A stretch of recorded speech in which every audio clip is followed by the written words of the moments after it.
Pascal Todino, bonjour. Bonjour, monsieur le journaliste. Vous êtes un ancien secrétaire général confédéral, on peut dire SG honoraire. Nous venons à vos côtés ce matin pour parler de tout premier pas du président Romuald Wadaye. Comment vous avez perçu les premières mesures prises en Conseil des ministres mercredi dernier? Merci, monsieur le journaliste. En fait, les premiers pas du président Romuald Wadaye sont des pas heureux, utiles et conséquents. Conséquents en ce sens qu'il a pris des engagements, il a fait des promesses et ces promesses se réalisent. On ne peut que s'en féliciter.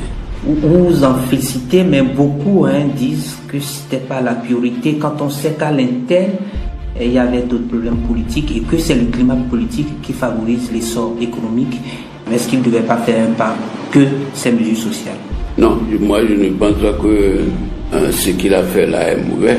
Bon, moi je ne suis pas politicien. Mais vous avez quand même les récriminations, vous avez les doléances de libérer les détenus politiques, de favoriser le retour des exilés. Non, moi je n'ai jamais fait ce combat-là. Je n'ai jamais fait ce combat.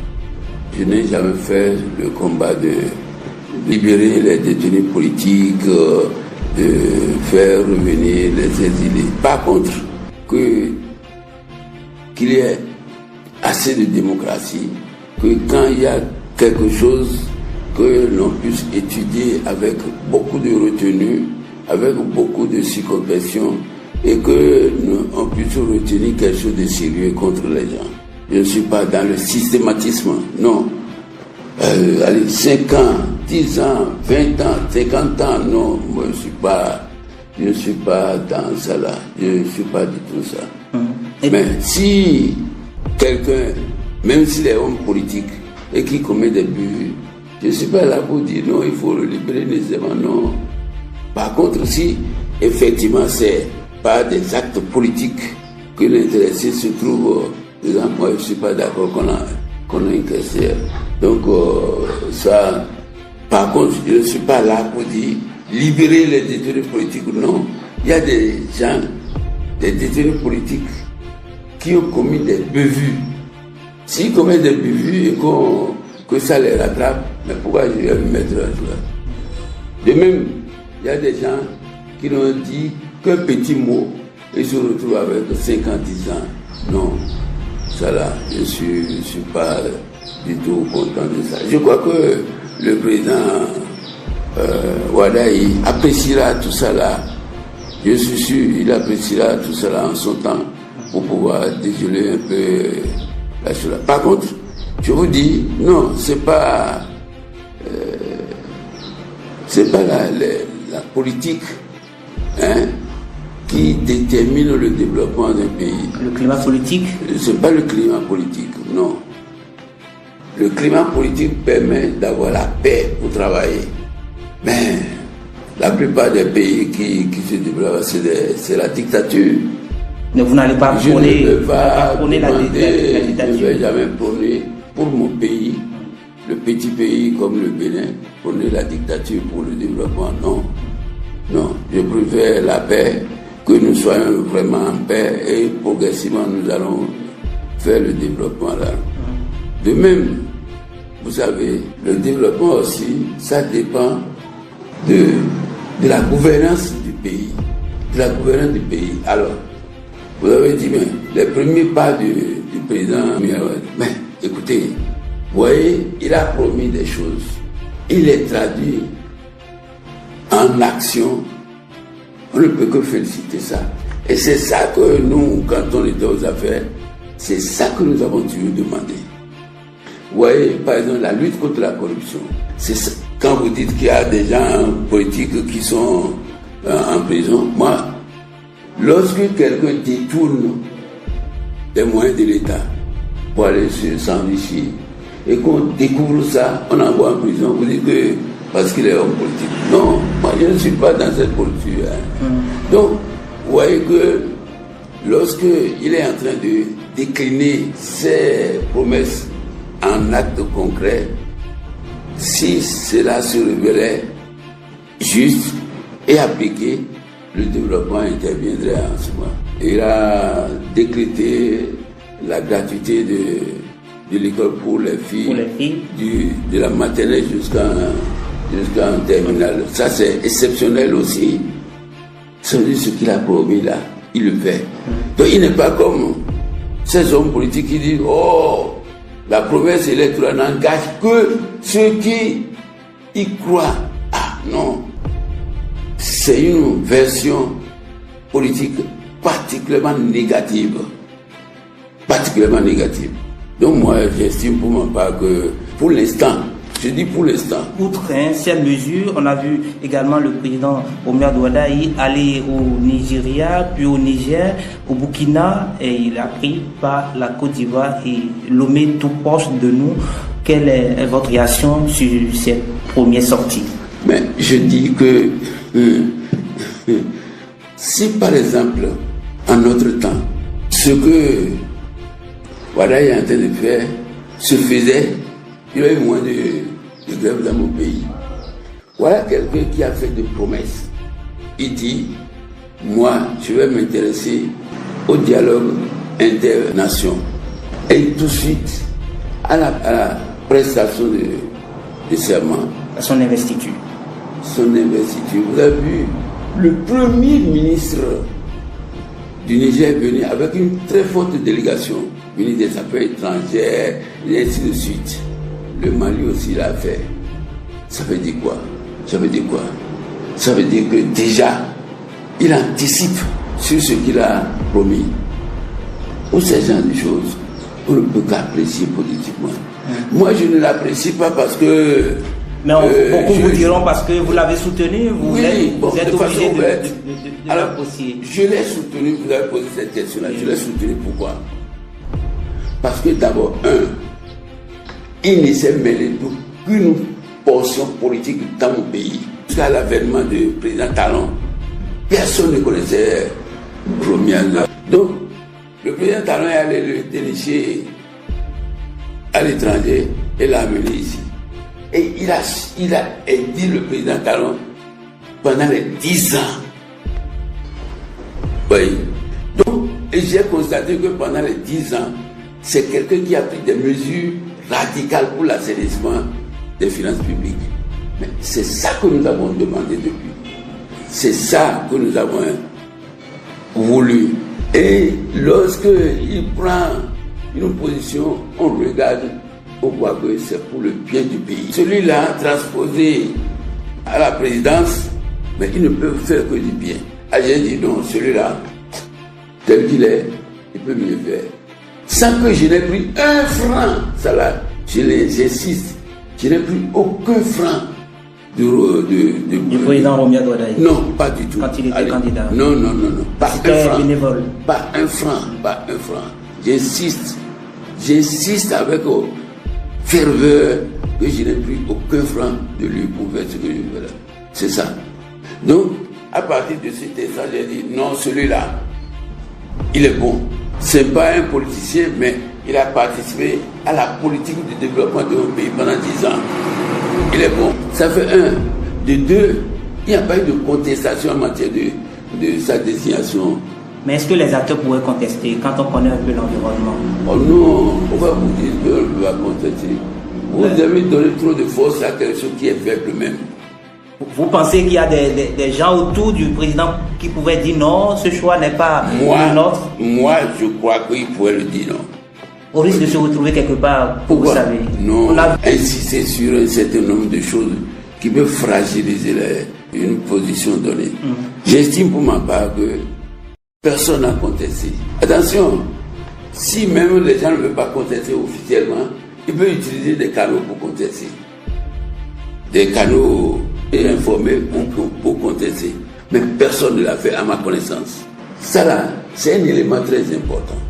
Ils sont allés jusqu'à Paracol, l'investir. C'est aussi un élément important.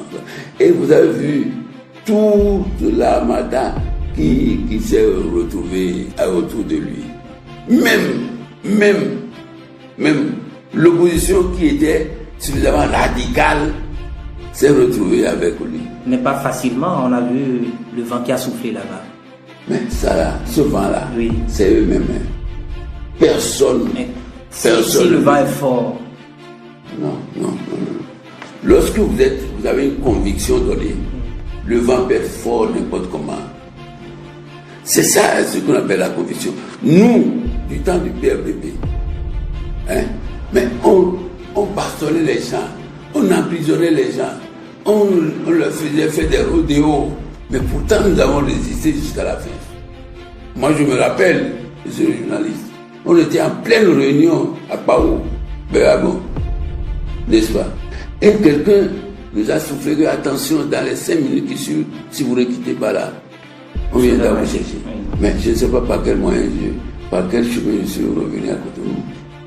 C'est une question de conviction, c'est une question de détermination. Même si vous avez cette détermination-là, quels que soient les moyens mis à la disposition pour vous perturber, vous allez toujours résister. Donc là-bas, il n'y avait pas de la conviction. Il n'y avait pas la conviction. Ça, je le dis ouvertement. SG Pascal Todinou, tout comme vous, des syndicalistes en fonction ou en activité ont appelé à voter pour le président Romuald Douada. Il est désormais là. Quel devait être leur comportement? Mais ça fait le problème. Moi, à leur place, vous n'allez pas faire. Je ne vais jamais le faire. Ah bon, et pourquoi? Non. Individuellement, moi je peux faire. Mais dire que mon organisation va soutenir, je ne le ferai jamais. Qu'est-ce qui pourrait être justifié ça? Si tout le monde est dans le rang, ils ne veulent pas se faire compter l'histoire, non? Cette question-là, il faut leur poser ça. D'abord, je vais vous dire clairement que moi, je ne suis pas dans les rangs.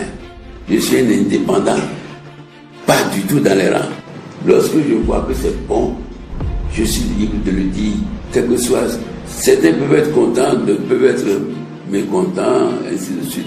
Moi, c'est pas. Est-ce que l'actuel SG de la CGTB ne vous a pas consulté? Vous êtes quand même. Non, il faut lui poser la question de savoir s'il m'a consulté avant de le faire. Moi, je ne réponds pas à ça là.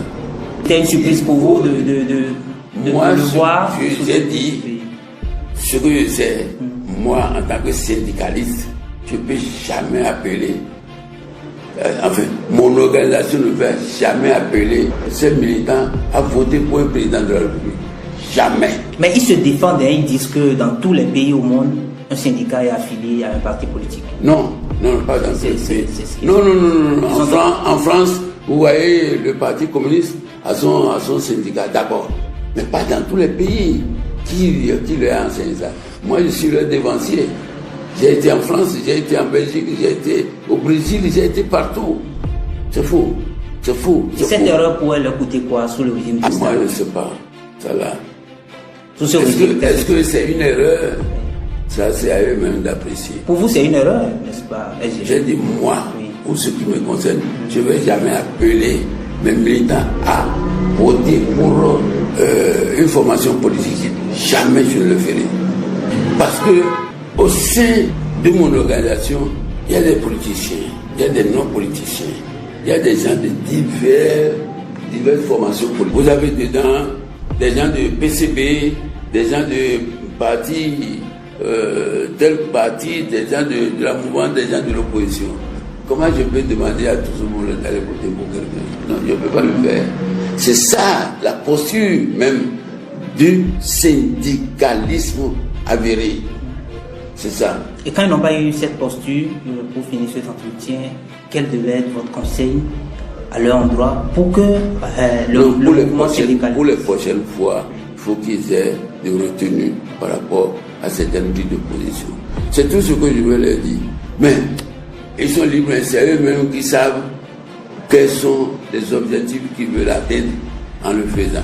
Mais je vais vous donner un exemple. Voilà qu'ils ont décidé de soutenir le président Romuald Douada. Mais c'est sous son régime qu'on a interdit l'accès à la bourse du travail.